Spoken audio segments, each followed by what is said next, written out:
اللہ اکبر اللہ اکبر اللہ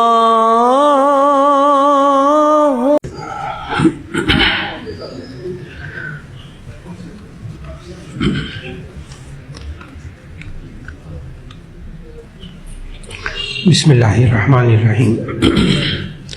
ایک صاحب نے سوال کیا ہے کہ دوران سجدہ اگر نمازی کے پاؤں زمین سے اٹھ جائیں تو کیا نماز ٹوٹ جائے گی؟ تو اس کا جواب یہ ہے کہ اصل میں نماز کے لیے استقرار علی الارض یعنی زمین پر ٹکے رہنا یہ شرط ہے۔ تو اس لیے اگر نماز کے اندر دونوں پاؤں اٹھنے کا جو وقت ہے، کھڑے ہو کر بھی انسان ممکن نہیں ہے کہ کھڑا ہو تو دونوں پاؤں زمین سے اٹھا لے، ممکن نہیں ہے، تو یہ قیام میں بھی نہیں ہوگا، رکوع میں بھی ناممکن ہے، تشہد میں بھی ناممکن ہے۔ صرف ایک ہی صورت رہ جاتی ہے سجدہ، جس میں دونوں پاؤں زمین سے اٹھ جائیں۔ تو سجدے کے اندر دونوں پاؤں یا ایک پاؤں کا کچھ حصہ زمین پر لگا رہے تو نماز ہو جائے گی۔ اگر بالفرض کسی وقت اٹھ گئے اور ایک دم رکھ لیے تو بھی نماز ہو جائے گی۔ وہ ہے کہ اگر 3 بار سبحان اللہ کہنے کے برابر سجدے میں دونوں پاؤں زمین سے اٹھا کر رکھے تو نماز ٹوٹے گی۔ ظاہر ہے وہ بہت کم ہوتا ہے، بہت کم ہوتا ہے۔ ایک صاحب نے کہا اگر کوئی حافظ گھر میں تراویح کی نماز کی امامت کے لیے آ رہا ہو تو اس کو کس مقدار میں ہدیہ دے سکتے ہیں؟ تو اس کا جواب یہ ہے کہ گھر میں کوئی حافظ صاحب تراویح کے لیے نماز کے لیے آ رہے ہوں، ان کا کوئی اخراجات ہو رہے ہوں آنے جانے کے کرائے کے طور پر، آپ ان کو دے سکتے ہیں۔ موٹر سائیکل پہ آتے ہیں، پیٹرول کا خرچہ آپ دے سکتے ہیں، لیکن جو قرآن مجید سنانے کا معاوضہ ہے وہ نہ دیں، اس سے بچنے کی کوشش کیجیے۔ آپ چاہتے ہیں کہ جی وہ حافظ صاحب ہیں، ان مستحق بھی ہیں، آپ ان کو مدد کرنا چاہتے ہیں تو آپ رمضان سے پہلے ان کی مدد کر دیں۔ وہ تو زکوٰۃ میں سے بھی آپ مدد کر سکتے ہیں اگر وہ مستحق ہیں۔ ویسے آپ ہدیہ دینا چاہتے ہیں، رمضان سے پہلے ہدیہ دے دیں، اور وقتوں میں ہدیہ دے دیں، ان کے ساتھ تعاون کریں، سارا سال ان سے تعاون کریں۔ لیکن قرآن مجید سنانے کا جو معاوضے کی صورت ہوتی ہے اس سے بچنے کی کوشش ہو جائے۔ یہ صاحب نے کہا اعتکاف کی نیت بتا دیں۔ جی اعتکاف جو کہ انشاءاللہ رمضان کے قریب آخری عشرے میں جو جمعہ آئے گا اس میں بھی انشاءاللہ تفصیلات اس کی بیان ہوں گی کہ اعتکاف مردوں کے لیے یہ سنت ہے، اور آخری 10 دن رمضان کے روزے بھی رکھیں اور مسجد میں رہیں، اسے اعتکاف کہتے ہیں۔ اعتکاف کا لفظی مطلب ہوتا ہے رکنا، رکنا۔ یہ انسان اپنے آپ کو مسجد میں روکے رکھتا ہے، اللہ گناہوں سے روکے رکھتا ہے، اس لیے اسے اعتکاف کہتے ہیں۔ لیکن اعتکاف کی نیت بس دل میں ارادہ ہو کہ میں 10 دن انشاءاللہ مسجد کے اندر رہوں گا تو وہ اسے اعتکاف کہتے ہیں۔ اور یہاں جامعہ شفیہ میں تو ماشاءاللہ بہت بڑی تعداد میں لوگ اعتکاف میں بیٹھتے ہیں، باقاعدہ درخواستیں لی جاتی ہیں، ان کا نظم ہوتا ہے، اور ان کے سحری کا وقت کا انتظام اور افطار کا پورا انتظام الحمدللہ پورے اعتکاف میں سب کا ہوتا ہے الحمدللہ۔ تو ضرور اللہ توفیق دے۔ اور خواتین جو ہے وہ گھروں میں اعتکاف کر سکتی ہیں، گھر کا کسی ایک کونے کو کمرہ ہو جائے تو بہت اچھا، نہ ہو تو ایک گھر کا ایک کونے میں کمرے میں ایک کونا مخصوص کر لیں، وہیں سونا، وہیں کھانا پینا، وہیں آرام کریں، وہیں قرآن مجید کی تلاوت کریں، باتھ روم وغیرہ میں جا سکتی ہیں۔ اگر گھر میں کوئی کھانا پکانے والا نہ ہو اور کوئی، تو وہ کھانا پکانے کے لیے چلی جائے، پھر آ کر اعتکاف گاہ میں بیٹھ جائیں تو انشاءاللہ ان کا اعتکاف نہیں ٹوٹے گا۔ تو گھر کے باقی کام کرنے والے کوئی ہوں تو اسی صورت میں بس اعتکاف والی جگہ میں۔ پھر یہ اعتکاف کے اندر بہت لوگوں میں، خواتین میں مشہور ہوتا ہے، اور مردوں میں بھی، کہ چپ کر کے رہنا، بالکل بات نہیں کرنی۔ نہیں، بات کریں، کوئی کام کی باتوں کر لیں، لیکن یہ بھی نہیں کہ اعتکاف کے اندر موبائل استعمال کر رہے ہیں اور جناب واٹس ایپ استعمال کر رہے ہیں، وہ چیزیں نہ ہوں۔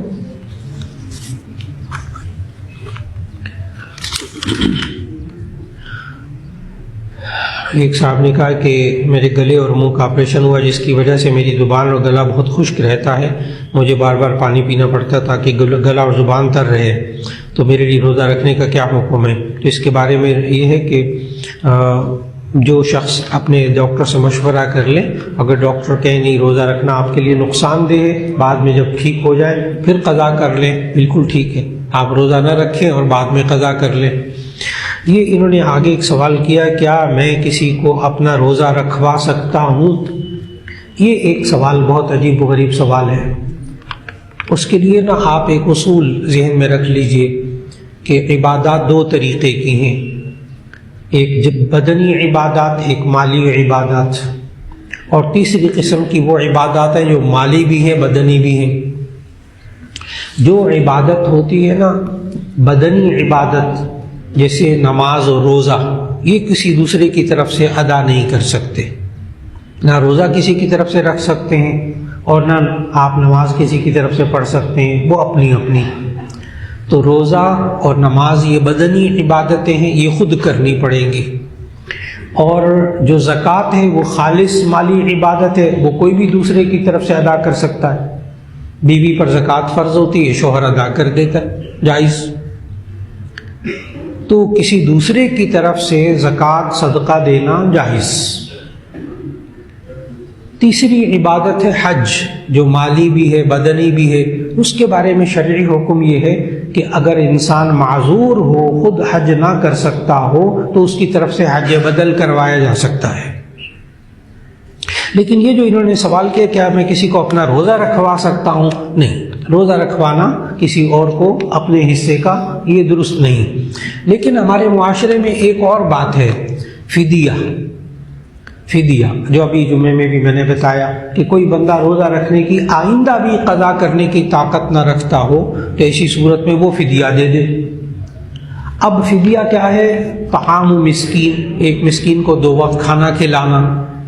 تو اگر سحری کے وقت کھانا کھلا دیا جائے اچھی طرح ایک غریب کو، پھر افطار کے وقت میں کھلا دیا جائے، تو گویا کہ اس نے فدیہ دے دیا۔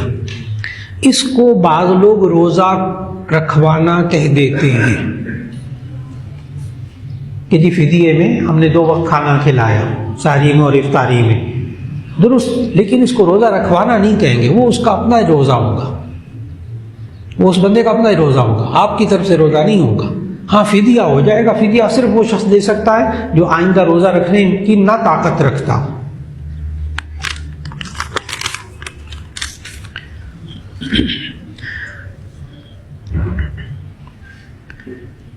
جی، ایک صاحب نے مختلف جو کمپنیاں ہوتی ہیں کہ جس میں انسان اپنا جو ہے وہ پیسہ رکھ کر منافع کماتا ہے، تو اس میں ذہن میں رکھیے گا جو اسلامی بینک ہیں اس میں اگر رکھ کر تو کسی اسکیم میں آپ لگائیں تو منافع جائز اور حلال ہوگا۔ اس کے علاوہ باقی جو ہیں اسکیمیں مختلف قسم کی، ان میں مفتیان کرام سے الگ آ کر پوچھ لیں، ہر ایک کا اپنے اپنے اصول ہوتے ہیں۔ پھر جامع شفیہ میں دارالافتاء صبح 8 بجے سے لے کے عصر کی اذان تک کھلا رہتا ہے، تو آپ کسی وقت تشریف لائیں اور ان سے مالی امور کے بارے میں، خاص کمپنیاں ہوں ان کے بارے میں پوچھ لیں۔ ایک صاحب نے کہا میاں اگر حقوق پورے کر رہا ہو تو بیوی پھر بھی بات نہ مانے تو پھر کیا حکم ہے؟ تو اس کا جواب یہ ہے کہ آہستہ آہستہ اس بات کو سمجھنا چاہیے کہ شوہر حقوق پورے کر رہا ہے، بیوی بات نہیں مانتی۔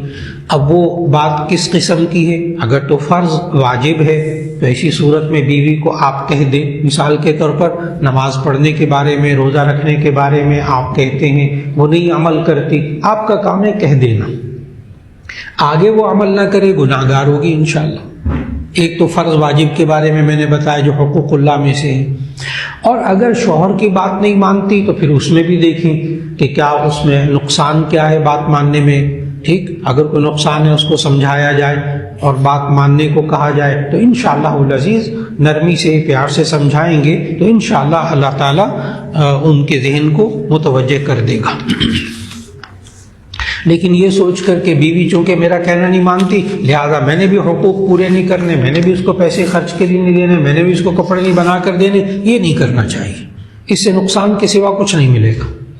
آپ اپنی طرف سے حقوق پورے کیجئے، اگلا حقوق پورے نہ کر رہا ہو، اپنے فرض پورے نہ کر رہا ہو تو اس کے لیے گناہ ہوگا، آپ اپنے حقوق پورے کرتے رہیں۔ ایک صاحب نے کہا اگر ماں یا باپ دنیا سے وفات پا جائیں تو ہمیں ان کے لیے کیا کرنا چاہیے، اور کبھی اچھے خواب آئیں برے خواب آئیں تو کس طرف اشارہ ہوتا ہے؟ جی ایک بات تو یہ ہے کہ اللہ تعالیٰ جب والدین زندہ ہوں تو ان کی قدر کرنے کی توفیق عطا فرمائے، اور والدین وفات پا جائیں تو پھر سوچنا چاہیے کہ جس طرح ہم زندگی میں ماں باپ کے بارے میں سوچتے ہیں کہ اب ان کو کس چیز کی ضرورت ہے، اب دوا کی ضرورت ہے، اب کھانے کی ضرورت ہے، اب پانی کی ضرورت ہے، اب یہ ڈاکٹر کے پاس لے جانے کی ضرورت ہے، بالکل اسی طرح ماں باپ کے انتقال کے بعد یہ سوچنا چاہیے اب ان کو کس چیز کی ضرورت ہے۔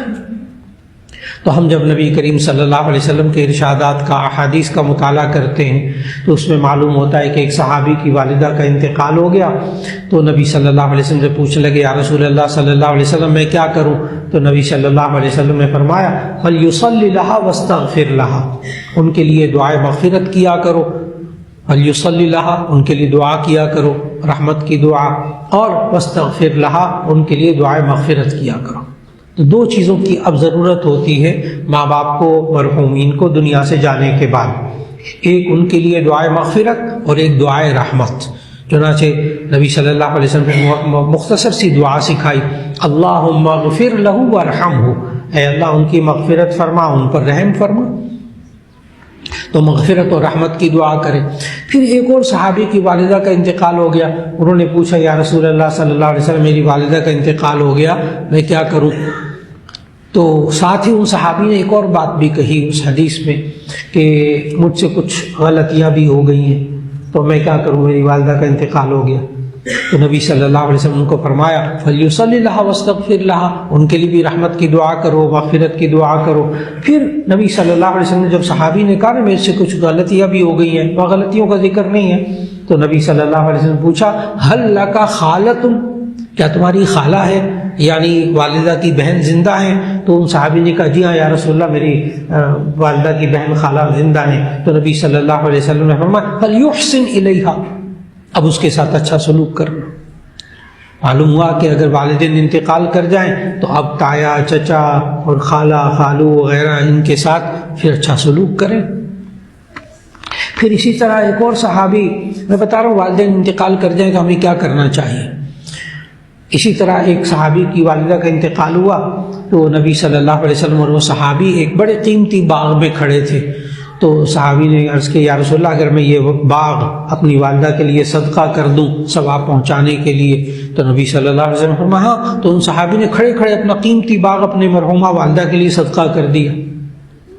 تو معلوم ہے ہمیں والدین کے انتقال کے بعد ایک تو یہ، اور وہ دعا بھی اللہ تعالیٰ نے قرآن مجید میں سکھائی ماں باپ کے لیے، رب ارحمہما کما ربیانی صغیرہ، اے اللہ ان دونوں پر رحم فرما جیسے انہوں نے میں بچپن میں پالا۔ پھر انہوں نے پوچھا ہے کہ اگر خواب میں اچھے یا برے خواب آئیں تو کس طرف اشارہ ہے ماں باپ کے بارے میں، تو اس کے لیے تعبیر پوچھ لینی چاہیے علماء سے۔ بس اوقات آپ سمجھتے ہیں کہ برا خواب ہے، پریشان کن خواب ہے، لیکن جب تعبیر پوچھتے ہیں تو وہ بالکل ہی الٹ نکلتی، تو وہ کسی عالم سے اس کی تعبیر پوچھ لینی چاہیے۔ ایک صاحب نے سوال کیا کہ ایک شخص مکے میں نوکری کرتا ہے، وہ کسی کام سے جدے جاتا ہے تو کیا پھر اس پر احرام پہننا ضروری ہوگا؟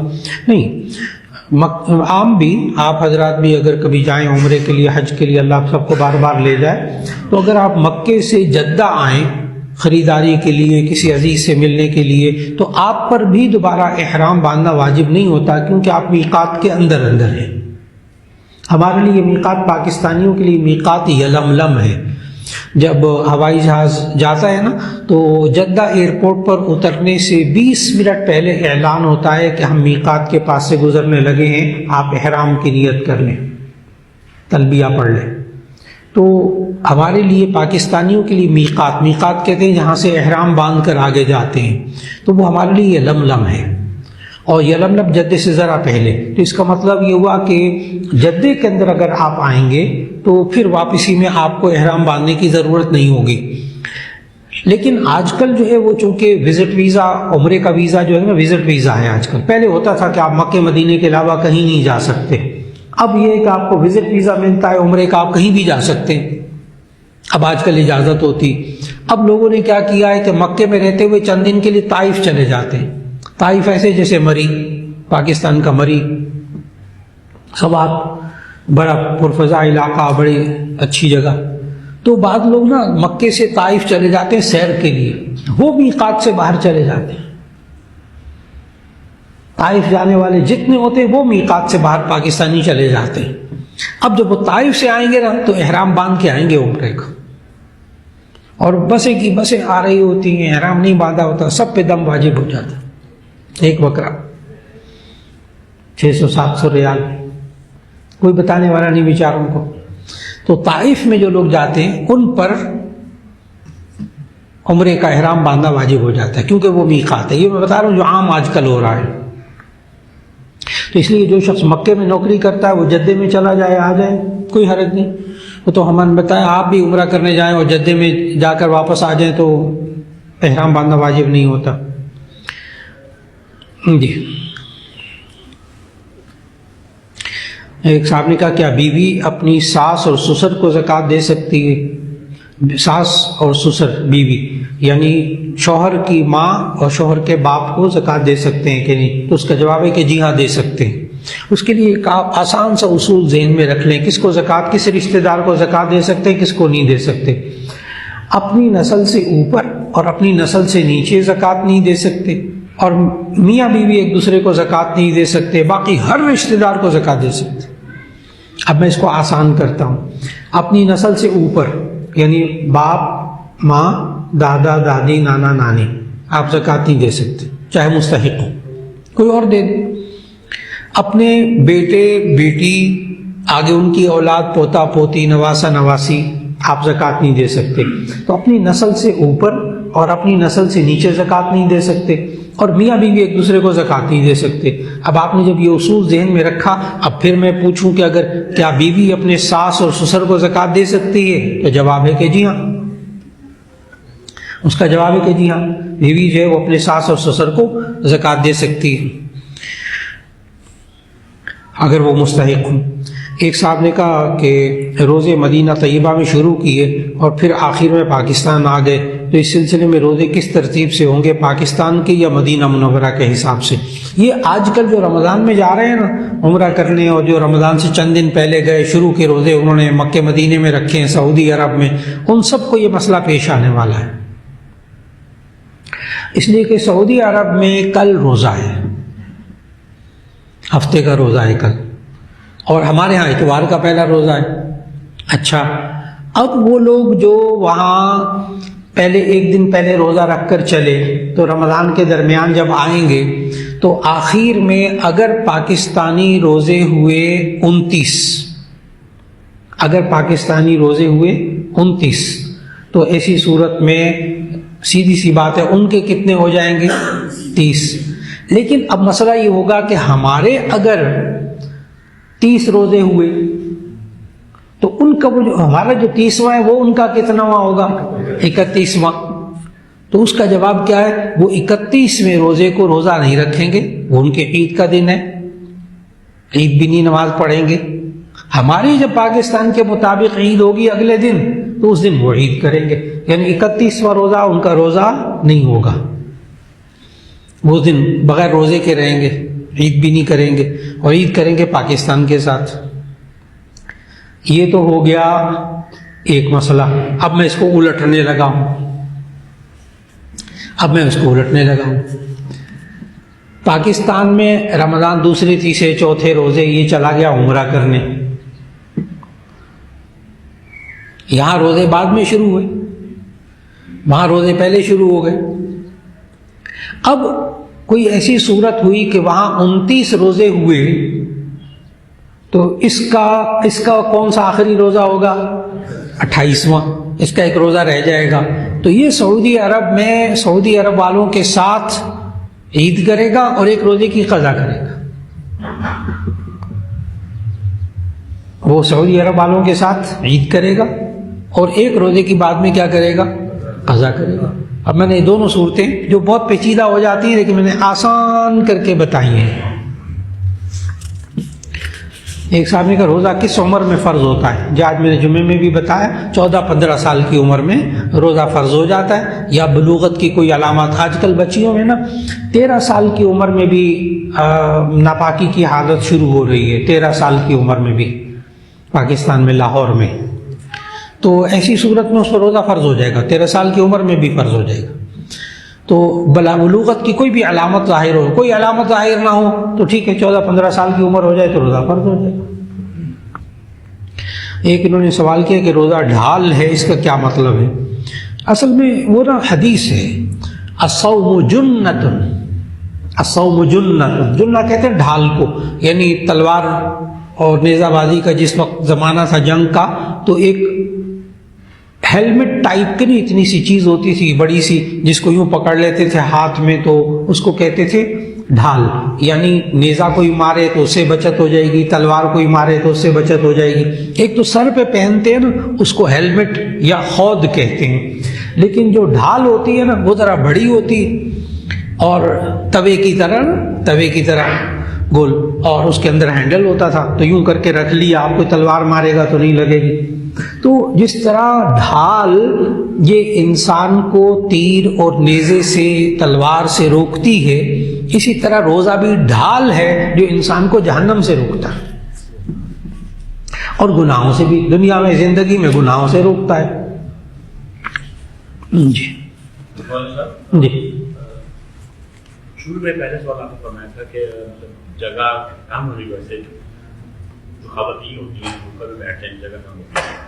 کچھ جگہ ایسے بھی ہوتی ہیں، بچے بھی بڑے ہوتے ہیں، شادی کچن بھی ہوتی ہے، کھانا بھی پکا ہوتا ہے، اچھی بھی چاہتے ہیں، ایسی صورت میں کیا کرنا چاہیے؟ جی بس ایسی صورت کے اندر اگر وہیں ایک کمرہ ہے، اس میں ایک زمین کے اوپر بچھا لیں، جائے نماز بچھا لیں، بستر بچھا لیں، یا ایک چارپائی بچھا لیں، ٹھیک، جہاں سوتی ہیں، جہاں آرام کرتی ہیں وہیں اعتکاف کر لیں۔ ایک کمرہ ہے، وہی کچن ہے، وہی سب کچھ ہے، وہیں بچے ہیں، کوئی بات نہیں، وہ اعتکاف کر لیں، بچوں کو بھی سنبھال لیں۔ اعتکاف خواتین کے لیے بڑی سہولت ہے۔ جی اگر تھوڑی سی چاندی ہو تو تھوڑا سا سونا ہو لیکن مالک اس کی 1:45 تک پہنچ جائے جی تو وہ اس کو بات اچھا، ایک اور گزارش کر دوں کہ تشریف رکھیے، گزشتہ جمعے میں نے 1:45 بتایا تھا، 1,45,000 روپیہ، تو چونکہ آج کل سونے اور چاندی کی قیمتیں نا ایک دم بڑھ رہی ہیں، تو اب 3,300 روپے کا ہو گیا ایک تولہ چاندی۔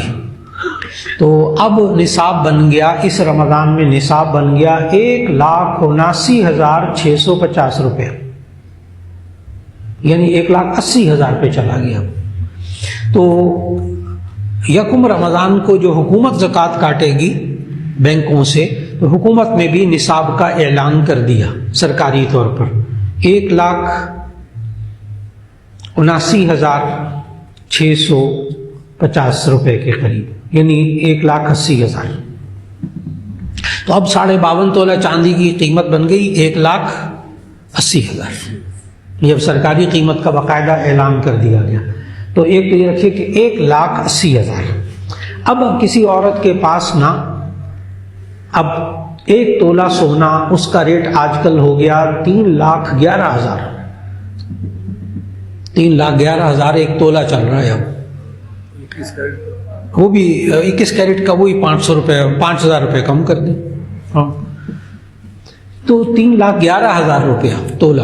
تو ایسی صورت کے اندر اب اگر اس کے پاس آدھا تولہ سونا ہوا، 1.5 لاکھ تو یہ ہو گیا، پھر چاندی ہوئی کچھ پیسے، تو اگر 1,80,000 روپے بنیں گے تب اس پر زکوٰۃ فرض ہوگی۔ جی تھوڑے، میں نے بتایا اس کی قیمت لگائیں گے پھر، اور اگر صرف سونا ہوگا تو ایسی صورت میں 7.5 تولے سے کم ہوگا تو زکوٰۃ ہوگی نہیں، حالانکہ وہ لاکھوں روپے بنتے ہیں۔ جی بچوں کے لیے چیزیں رکھی ہوئی اس وجہ سے شادی کے لیے، تو اس کے اوپر زکوٰۃ ہے؟ جی تشریف رکھیے گا۔ بھائی صاحب نے پوچھا ہے کہ بچوں کے لیے چیزیں خریدی ہوئی ہوں، جہیز وغیرہ بچی کے لیے، تو کیا اس پر زکوٰۃ ہوتی ہے؟ تو اس کا جواب یہ ہے کہ سونے چاندی کے علاوہ آپ نے کراکری خرید کے رکھی ہے، کپڑے خرید کے رکھے ہیں، آپ نے الیکٹرانکس کا سامان خرید کے رکھا ہے، ان پر زکوٰۃ نہیں ہے۔ لیکن جو سونا چاندی ہے نا، خاص طور پر سونا، اگر آپ نے بیوی شوہر نے مل کر طے کیا کہ جی یہ ہم زیور جو سونا ہے یہ بچی کے لیے ہم رکھ رہے ہیں، ٹھیک ہے، قبضہ آپ کا ہے آپ کے پاس، آپ نے بچی کو بھی بیچنے خریدنے کا اختیار وغیرہ کچھ نہیں دیا، صرف نام کر کے رکھا ہے، تو آپ کو زکوٰۃ دینی پڑے گی اگر وہ نصاب کے مطابق ہوا۔ یعنی 7.5 تولے سونا ہوگا تو اس پر اگر آپ نے 1 2 تولے 3 تولے کی 4 تولے کی کوئی زیور بنا کے رکھا ہوا ہے اور پیسہ آپ کے پاس یہ چاندی نہیں ہے تو آپ پر زکوٰۃ فرض نہیں ہوگی. ایک بات، اگر بچی بالغہ ہے، نوجوان بچی ہے، کالج یونیورسٹی میں پڑھ رہی ہے، ٹھیک، اور آپ نے اس کو دے دیا کہ بیٹی یہ تمہاری ملکیت میں ہے، تم جو جی چاہے کرو، اس کے قبضے میں دے دیا، رکھا ہوا آپ نے الماری میں ہے، لیکن اس کو اختیار مکمل دے دیا ہم اس کو نہیں بیچیں گے نہیں خریدیں گے، پھر دیکھا جائے گا وہ بچی بالغ ہے، اس پر زکوٰۃ فرض ہوگی کہ نہیں. جی جی تشریف رکھیے گا. ایک سوال انہوں نے کیا ہے، میں دوہرا دوں کہ اگر کوئی بندہ پلاٹ لیتا ہے، ٹھیک، پلاٹ لیتا ہے، قسطوں پر لے لیتا ہے کہ جب یہ میں قسطیں پوری ہوں گی تو بیچ دوں گا، تو اسی صورت میں اس نے وہ پلاٹ جو ہے نا وہ قسطوں پر لیا تجارت کے لیے. اب اس کو جتنی اس کی قسطیں اس نے دے دی ہیں اتنا تو مالک ہو گیا، تو زکوٰۃ ادا کرتا رہے گا کیونکہ مال تجارت ہے، ٹھیک. لیکن اگر وہ آپ نے پلاٹ لیا ہے نا بچوں کے لیے، بس ٹھیک ہے بچے گھر بنا لیں گے، تو اسی صورت کے اندر اب اس پر زکوٰۃ نہیں ہوگی. خریدتے وقت جو نیت ہوگی نا بس اس وقت اس کی نیت کا اعتبار کیا جائے گا، بعد کی نہیں. خریدتے وقت اگر بزنس کرنا، تجارت کرنا مقصود تھا، پلاٹ کو بیچنا مقصود تھا، میں بیچوں گا، تو ایسی صورت میں زکوٰۃ. لیکن اگر آپ نے پلاٹ لیا اور ڈال دیا کہ بس ٹھیک ہے پڑا رہے، تو ایسی صورت میں اس پر زکوٰۃ فرض نہیں ہوگی کیونکہ آپ نے بیچنے کے لیے نہیں لیا. جی سونے پر بچوں کے لیے سونا، بچوں کے لیے جو سونا، بیٹی کے لیے، جی جو سونا آپ نے رکھا ہوا ہے آپ کے قبضے میں ہے، آپ پر زکوٰۃ فرض ہوتی رہے گی، آپ اس کی زکوٰۃ دیتے رہیے. جی ایک تو یہ کہ میں بغیر گزر کے بے وضو ہو کے موبائل پہ قرآن پڑھ سکتا ہوں. ٹھیک. دوسرا یہ کہ میں نے انویسٹمنٹ کوئی بھی کی میری فکس ایسٹس میں یعنی کہ پراپرٹی میں، وہ میں نے رمضان سے 15 دن یا 1 مہینہ پہلے اس کو بزنس میں شریک کیا، تو کیا اب زکوٰۃ میری اس انویسٹمنٹ پہ وہ جو بزنس کی انکم پہ ہوگی یا وہ جو میری پراپرٹی کی شکل میں اس پہ؟ پہلا سوال آپ نے کیا ہے وہ موبائل پہ بغیر وضو کے موبائل میں قرآن مجید کی تلاوت، تو اس کے بارے میں ذہن میں رکھیے گا کہ بغیر وضو کے قرآن مجید کی اگر تلاوت کریں گے تو ایسی صورت میں بغیر وضو کے زبانی تلاوت کر سکتے ہیں، بغیر وضو کے زبانی تلاوت کر سکتے ہیں، بغیر غسل کے نہیں کر سکتے. یہ بغیر وضو کے تلاوت زبانی کر سکتے ہیں.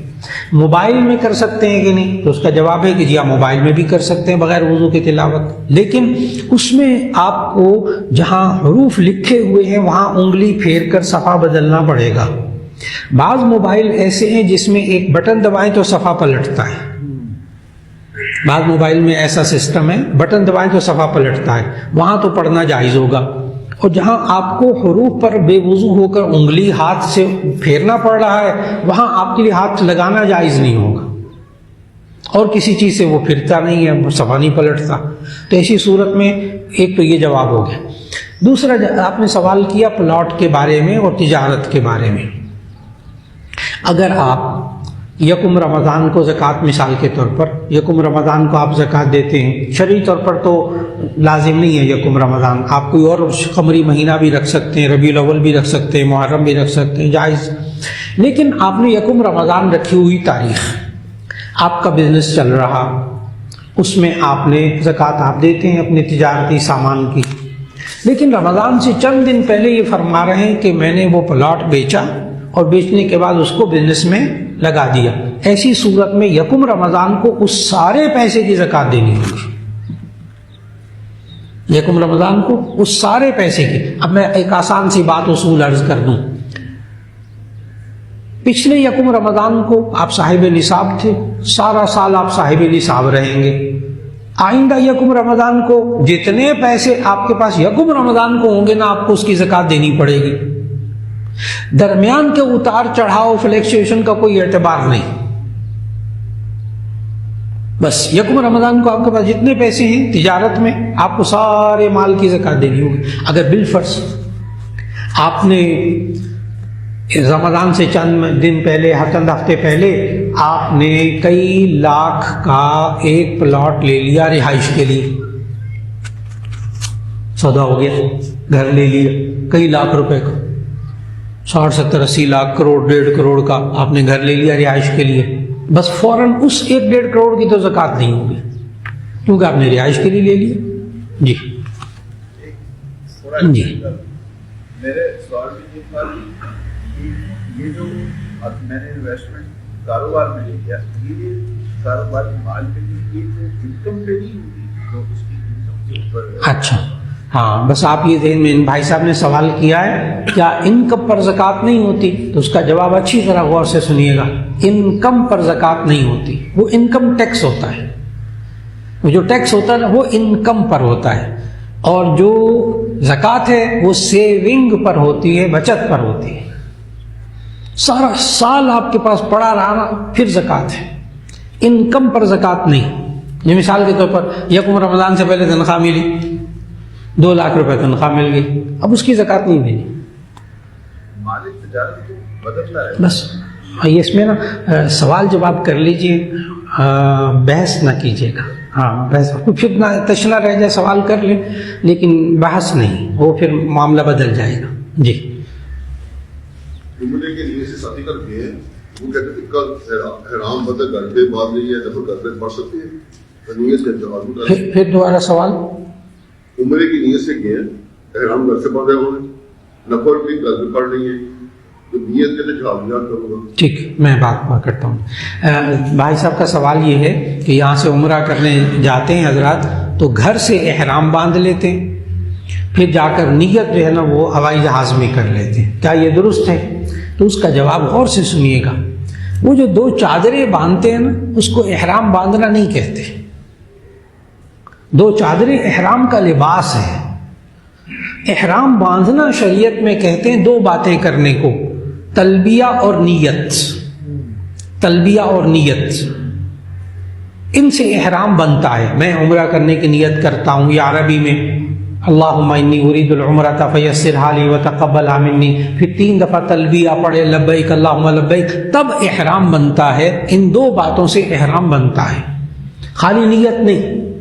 تلبیہ 1 بار زبان سے پڑھنا شرط ہے احرام باندھنے کے لیے، اس کے بغیر نہیں بنے گا احرام، اور 3 بار زبان سے پڑھنا سنت ہے۔ نیت دل کے ارادے کو کہتے ہیں۔ لہذا ان صاحب نے جو کہا نا کہ وہ گھر سے احرام باندھ کر چلے، تو جواب یہ ہے کہ گھر سے احرام باندھ کر نہیں چلے۔ 2 چادریں پہننے کو احرام باندھنا نہیں کہتے، وہ احرام کا لباس۔ اچھا، پھر اس کے بعد انہوں نے، بھائی صاحب نے پوچھا کیا وہ ہوائی جہاز میں بیٹھ کر نیت کر سکتے ہیں؟ تو اس کا جواب ہے جدہ ایئرپورٹ پر اترنے سے 20 منٹ پہلے تک وہ نیت اور تلبیہ پڑھ سکتے ہیں۔ جدہ ایئرپورٹ پر جہاز میں بھی پڑھ سکتے ہیں۔ یہ عام طور پر ہمارے یہاں عمرے کی تربیت ہوتی ہے ہر جنوری فروری کے مہینے کے عیسوی مہینے کے اعتبار سے ہر پہلی اتوار کو، کہ لوگ آ جاتے ہیں سارے۔ تو اس 2 مارچ کو بھی انشاءاللہ یہاں عمرے کی تربیت ہوگی۔ تو عمرے کی تربیت میں یہی چیزیں سمجھاتے ہیں کہ آپ گھر سے احرام یعنی احرام کی چادریں پہن کے بالکل نہ جائیں۔ پتہ کیا ہوتا ہے، احرام کی چادریں ہمیں دھوتی باندھنے کی عادت نہیں ہوتی، چپل ہوائی چپل پہننے کی بھی عادت نہیں، گھر سے وہ احرام باندھ کے جاتے ہیں، یعنی احرام کی چادریں پہن کے جاتے ہیں۔ تو وہ ایئرپورٹ پہ جا کے سامان خود ہی بیلٹ پہ رکھنا ہوتا ہے، خود ہی اٹھانا ہوتا ہے، خود ہی بکنگ کروانی ہوتی ہے، خود ہی جا کے جو ہے نا کئی منٹ تک وہاں لائنوں میں لگنا پڑتا ہے امیگریشن میں مہریں لگوانے کے لیے۔ اتنی دیر میں وہ احرام سنبھالا ہی نہیں جاتا، بڑا مشکل ہے۔ اس لیے گھر سے چادریں باندھ کے نہیں جانا چاہیے، یہ عمرے کی تربیت میں سمجھاتے ہیں۔ گھر میں عام کپڑوں میں جائیں، احرام کی چادریں الگ تھیلے میں رکھیں، اور جا کر ایئرپورٹ پر جا کر احرام کی چادریں بدلے، وضو کریں، 2 رکعت نفل پڑھیں، نیت کریں، تلبیہ پڑھیں۔ اچھا، ایک اور بات، اہم بات بتا دوں کہ بہت سے لوگ بیچارے نا یہی پٹیاں پڑھاتے ہیں کہ جی ابھی نیت نہ کرو، جب جہاز میں بیٹھ جانا نا پھر نیت کرنا۔ میں نے بتایا کہ 2 چیزیں ضروری ہیں، ایک تلبیہ اور ایک نیت، خالی نیت نہیں، تلبیہ۔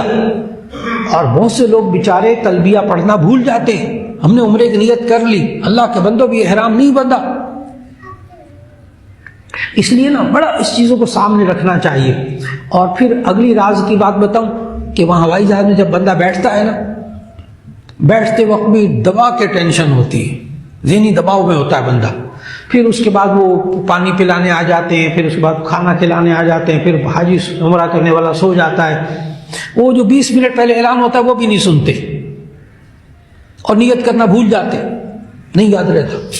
اس لیے ہمارے ہاں جامع شفیع میں علماء باقاعدہ یہ سکھاتے ہیں کہ لاؤنج میں پہنچ کے آپ پہلے تلبیہ کہہ لیں، نیت کر لیں، پھر ہوائی جہاز میں بیٹھیں تاکہ کہیں بھول نہ جائیں۔ کیوں؟ اندر کی بات یہ ہے، اہم بات یہ ہے، اگر یہ بغیر نیت بغیر تلبیہ پڑھے جدہ ایئرپورٹ پر اترا تو 600-700 ریال کا بکرا دم واجب ہو گیا۔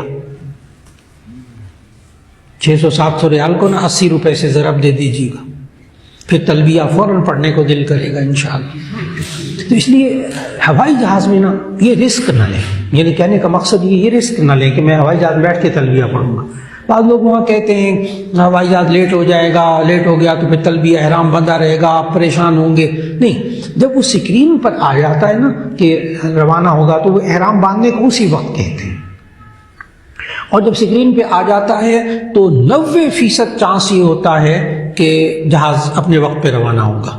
اگر وہ لیٹ ہو تو پہلے سے لاؤنج میں بتا دیتے ہیں، زیادہ مشقت نہیں ہوتی۔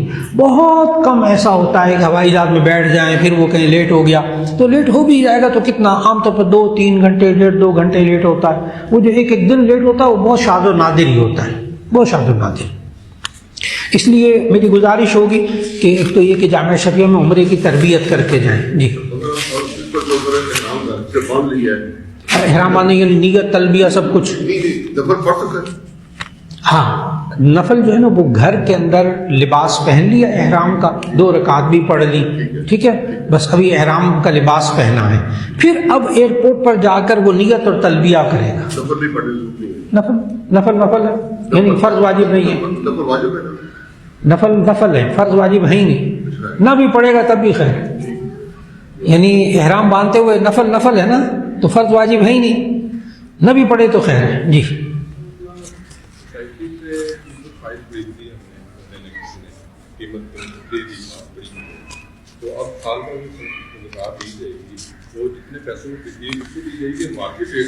جی تشریف رکھیے گا۔ بھائی صاحب نے سوال کیا ہے کہ یہ جو پلاٹ کی فائل خریدتے ہیں تو اس کے اوپر زکوٰۃ ہے کہ نہیں، تو اس کا جواب یہ ہے، اگر آپ نے فائل خریدی اور ابھی آپ کے نام پلاٹ الاٹ نہیں ہوا، بلکہ یہ جو فائلیں بکتی ہیں نا سوسائٹیز کی، اس میں مالک نے ابھی زمین بھی نہیں خریدی ہوتی۔ آج کل وہ تو جو پیسے جمع ہوتے ہیں پھر خریدتا ہے زمین، ادھر ادھر کے لوگوں کے پیسے لے کے نا پھر خریدتے ہیں زمین۔ تو اگر پلاٹ الاٹ ہو چکا ہے آپ کے نام، پھر آپ جتنی قسطیں دے چکے ہیں وہ دیکھیں کہ نصاب کے مطابق ہیں کہ نہیں، پھر آپ دے دیں، اس کی زکوٰۃ دے دیں۔ خالی فائل پلاٹ کی بیچنا خریدنا یہ شرعی طور پر جائز بھی نہیں ہے، کیونکہ مال نہیں ہے نا، مال نہیں، لیکن لے لیتے ہیں لوگ، خالی فائلیں لے لیتے ہیں، پلاٹ کا وجود ہی نہیں ہوتا، کوئی الاٹمنٹ نہیں ہوتی، نشاندہی بھی نہیں ہوتی، تو ایسی صورت میں بچیں پھر۔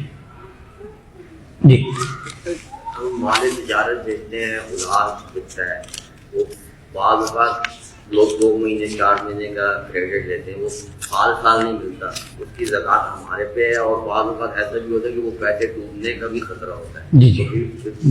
جی میں بتاتا ہوں۔ اصل میں بھائی صاحب نے سوال کیا کہ ہم تجارت جب کرتے ہیں تو بہت سا مال ادھار دیتے ہیں، اگلے کے پاس مال پھنسا ہوا ہوتا ہے، ابھی یکم رمضان کو ہم نے زکوٰۃ ادا کرنی ہے، تو جامع شفیع والوں نے نا ایک پرفارما سا بنایا ہے، بڑا آسان سا ایک صفحہ، کہ آپ کس کس چیزوں پر زکوٰۃ ہوتی ہے، کس پر نہیں ہوتی، وہ آپ پرفارما ایک تو لے لیجیے دارالفتاء سے۔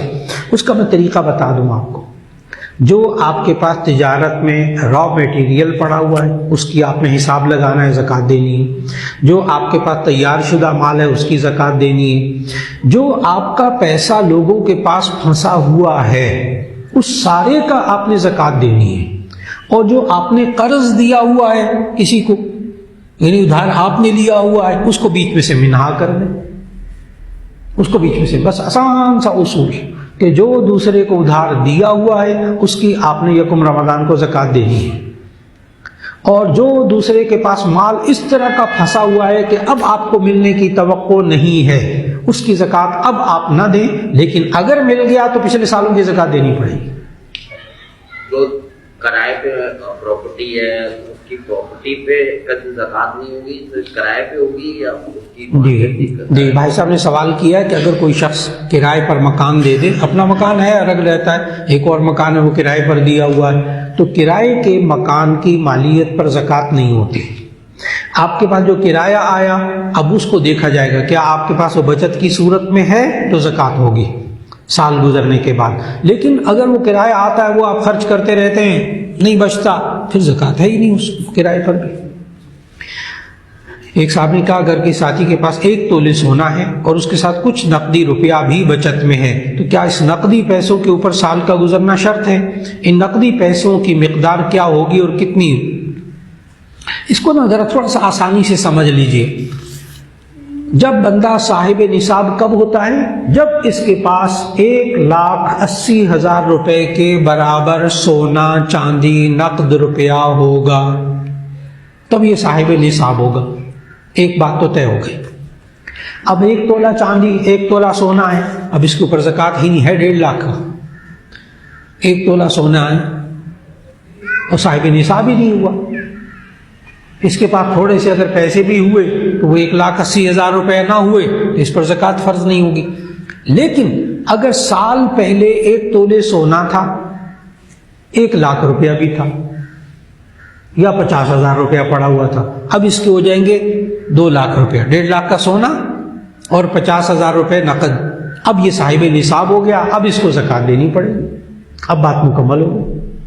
تو وہ جو پیسہ ہو وہ کتنا ہو یہ بھی مقدار متعین نہیں ہے،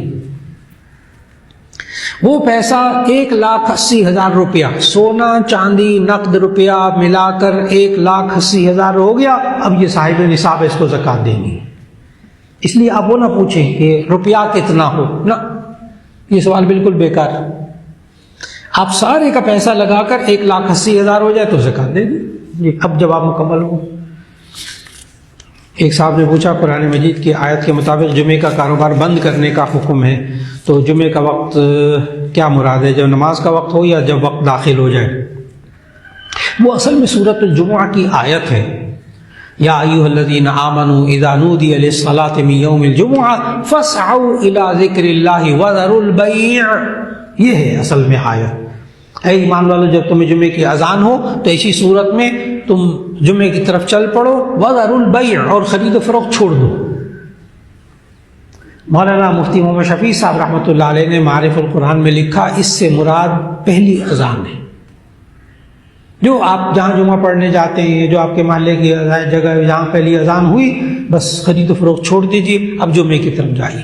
تو اس سے مراد جمعے کا وقت نہیں ہے، اس سے مراد پہلی اذان۔ جی، 31ویں روزے کی جو بات کی آپ نے، اب اگر کوئی ویسے نیت کر کے 31واں روزہ رکھے یا رکھنا ہی نہیں ہے؟ 31واں روزہ رکھنا مکروہ تحریمی ہے، حرام کام کا گناہ ہوگا۔ کیوں؟ نبی صلی اللہ علیہ وسلم نے فرمایا تم عید کے دن روزہ نہ رکھو، لا تصوموا فی هذه الايام فانه ایام ضیافت اللہ، تم عید کے دنوں میں روزہ نہ رکھا کرو، یہ اللہ کی مہمان نوازی کے دن ہے، اس دن کھانا پینا ثواب، لیکن وہ لوگوں کے سامنے نہیں کھائے پیے گا، روزے داروں کے ساتھ مشابہت اختیار کرے گا۔ 31واں روزہ بالکل نہیں رکھنا کسی طرح، کوئی قضا روزہ بھی اس دن نہیں رکھنا، قضا روزہ بھی اس دن نہیں کوئی رکھنا، کوئی نفلی روزہ بھی نہیں رکھنا۔ کیوں؟ اس لیے کہ نبی صلی اللہ علیہ وسلم اس دن روزہ رکھنے سے اس کو منع کیا ہوا ہے۔ جی، کہیں اذان ہوتی ہے پہلے 12:30 بجے، کہیں 1:30 بجے ہوتی ہے، بس اس میں آپ جہاں جمعہ پڑھنے جاتے ہیں نا وہاں کی اذان کا اعتبار کر لیجیے۔ یہ کہتے ہیں کو کچھ سونا موجود ہے تقریباً 1 تولہ، اب ساتھ میں 3 کمیٹیاں بھی ڈالی ہوئی ہیں جن کی مدت 3 سال کی ہے، تو کیا ایسی صورت میں زکوٰۃ ہوگی جبکہ کمیٹیاں شادی کے لیے ہیں؟ اچھا، کمیٹیوں کے بارے میں نا آسان سی بات بتا دوں، بڑا آسان کر کے۔ کمیٹیوں میں اگر آپ نے پیسہ ابھی دیا ہوا ہے، کمیٹی لی نہیں ہے، ٹھیک ہو گیا، آپ نے کمیٹی یکم رمضان تک آپ نے 5 6 10 12 کمیٹیاں دی ہوئی ہیں، تو وہ تو زکوٰۃ آپ کو دینی ہوگی کیونکہ وہ آپ کا پیسہ ہے۔ یہاں تک سمجھ میں آ گیا؟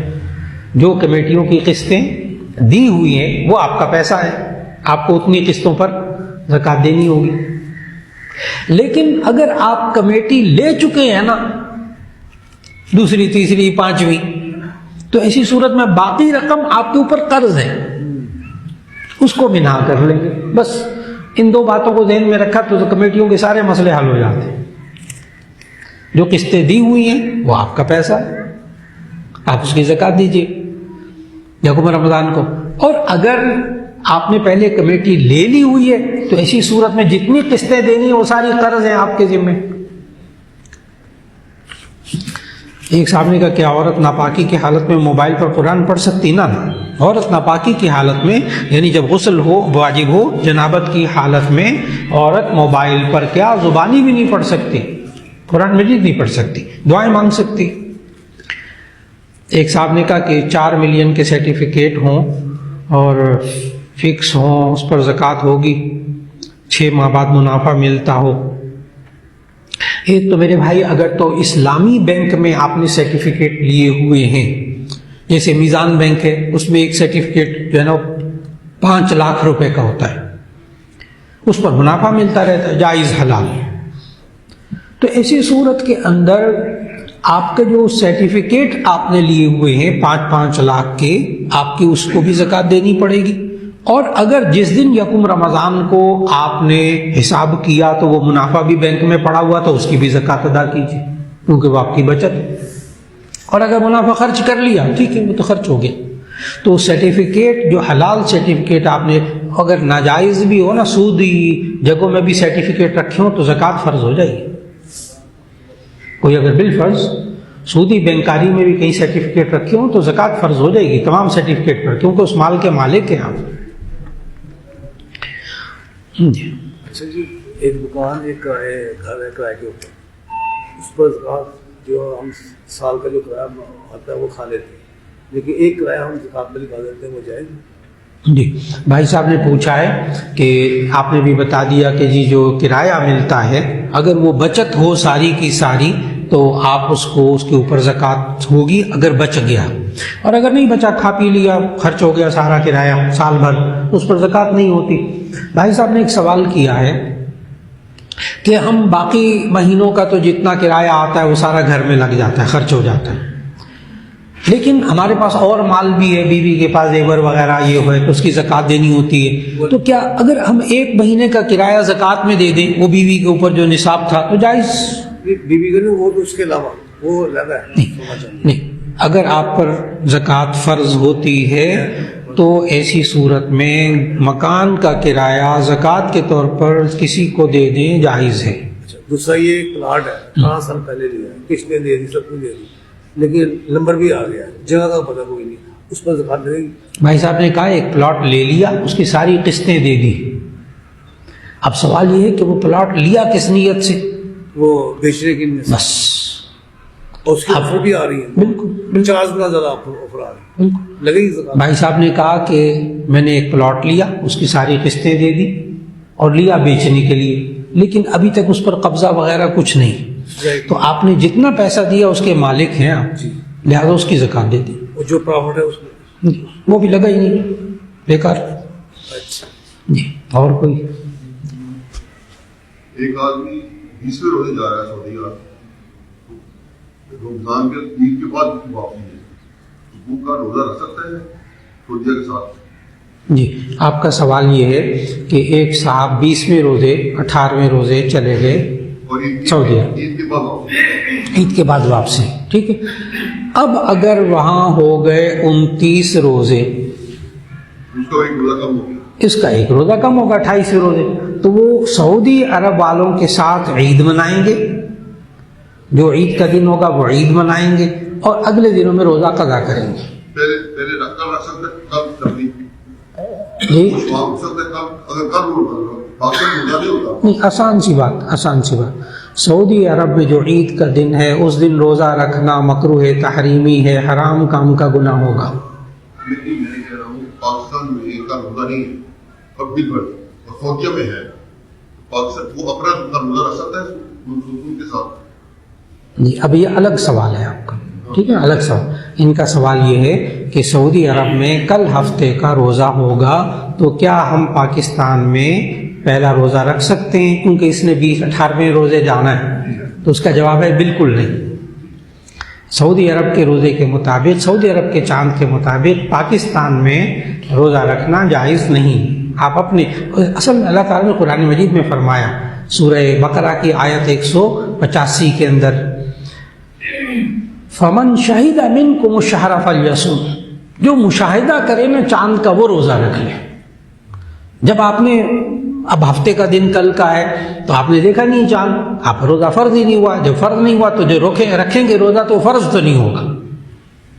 جی کافی لوگ سعودیت کے بعد روزہ لیتے ہیں، تو یہ جائز نہیں کیا؟ جی اس کے لیے یاد رکھ لینا چاہیے نبی کریم صلی اللہ علیہ وسلم نے ہمیں سعودی عرب کے ساتھ روزہ رکھنے کا پابند نہیں فرمایا. فرمایا جس سرزمین کے روزے، جس سرزمین کے لوگ رمضان کا چاند دیکھ لیں وہ رکھ لیں. اور جو لوگ سعودی عرب کے ساتھ، پاکستان میں بھی بعض ہیں، اچھا پاکستان میں بھی بعض لوگ ہیں جو سعودی عرب کے ساتھ چاند روزہ رکھنے کی فکر کرتے ہیں، وہ غلط کرتے ہیں، ان کا روزہ نہیں ہوتا. ائمہ اربعہ کے نہیں ہے، نزدیک نہیں ہوتا. ٹھیک. اور یہ ذہن میں رکھیں کہ جو باہر کے جو ملک ہیں جہاں چاند نظر ہی نہیں آتا، کینیڈا وغیرہ، امریکہ وغیرہ، وہاں آج کل برف باری ہو رہی ہے. ٹھیک. تو چاند نظر آنے کا سوال ہی نہیں ہے، بالکل ممکن نہیں ہے. وہاں پھر دو الگ الگ زاویہ نگاہیں. بعض کہتے ہیں ہم سعودی عرب کے مطابق روزہ رکھیں گے اور عید کریں گے، بعض کہتے ہیں لیکن شرعی مسئلہ جو ہمارے اکابر بتاتے ہیں مفتیان کرام، وہ کہتے ہیں قریب ترین ملک کے چاند کا اعتبار کر لیں. جو بھی قریب ترین جہاں نظر آتا ہے اس کا اعتبار کر لیں. اچھا زکوٰۃ فالتو دے سکتے ہیں جو بنی اس کے علاوہ زیادہ دے تو کوئی مسئلہ نہیں؟ جی بھائی صاحب نے سوال کیا جتنی زکوٰۃ فرض ہو جائے اس سے زیادہ دے سکتے ہیں، اس کا جواب ہے ضرور دیں، ضرور دے لیں، کم نہ ہو اور اندازاً زکوٰۃ نہ دیں. زکوٰۃ دیں ہمیشہ باقاعدہ حساب کر کے. جی سر ایک پلاٹ یہ آج سے 10 سال پہلے اس کی قیمت 50 لاکھ تھی اس وقت، آج اس کی 4 کروڑ ویلیو، 4 کروڑ کی زکوٰۃ دی جائے گی یا 50؟ جی بھائی صاحب نے پوچھا ہے کہ ایک جو ہے نا پلاٹ لیا 50 لاکھ کا، آج اس کی 2 کروڑ قیمت ہو گئی. ٹھیک. تو زکوٰۃ اس کی 50 لاکھ کی ادا کریں گے، 2 کروڑ کی ادا کریں گے. تو اس میں پہلے سب سے پہلے سوال یہ ہوگا وہ آپ نے بیچنے کے لیے لیا یا بچوں کے لیے لیا؟ جب بیچنے کے لیے لیا تو ایسی صورت میں اب جو موجودہ مارکیٹ ویلیو ہے نا اس کی زکوٰۃ دینی ہوگی. لیکن قبضہ ہوگا تو بس مارکیٹ ویلیو کے مطابق جو زکوٰۃ ہے اس کی دینی ہوگی. جی جزاک اللہ. جی موجودہ ویلیو یکم رمضان کو اس کی ویلیو کیا ہے. السلام علیکم ورحمۃ اللہ.